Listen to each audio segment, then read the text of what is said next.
Hi everyone, আসসালামু আলাইকুম। কিতা খবর সব বালানি? আর এখানেও দেখ রাইনি আমরা রেডি শেডি হইয়া মতলব হই যাইয়ার গিয়া। তারপরে গাইস এখানে আমার বাইরে আমি ফটো ক্লিক করতাম হইয়া মতলব হলে হলে একটা ভিডিও ক্লিপ লই দিলাম তো। তারপরে এখানেও দেখ রাইনি আমার ভাই আমার ড্রাইভার তো। তারপরে আমরা এখানেও রেডি শেডি হয়ে গেছি তো দেখছো তো রানা দিলাইছি। তারপরে আপনারাও ভাবরা যে আমরা হই যাই আর তো আমরা যাই আর আজকে বিয়া বাড়ি তো। তারপরে গাইস তুমি তো সবে খালি তো ব্লগ যাও বাট ব্লগ ভিউজ আয় না তো গাইস অত কষ্ট করি বানাইয়া ভিউজই আয় না, প্লাস লাইকও আয় না। আর তারপরে কোনোখানে যাওয়ার পরে খালি আমার তারপরে চিড়াইন তো।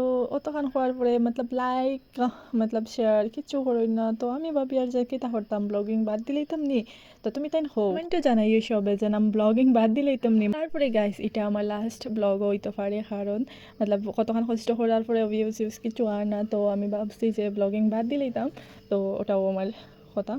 তো আপনারা সবে জানাইবা যে বাদ দিলেইতাম না আর করতাম তো ওটাও আমার কথা। তারপরে গাইস দেখাইনি কত সুন্দর জায়গা মতলব রাস্তাটা তো। আপনারা খেয়ে এইটা রাস্তা চিনো তো কমেন্টে জানাইবা। তারপরে আমি তো ফার্স্ট টাইম এই রাস্তার মধ্যে আইছি মতলব এই রাস্তা এটা ফার্স্ট টাইমই দেখছি তো। আপনারা দেখলাইনি হইও চাই।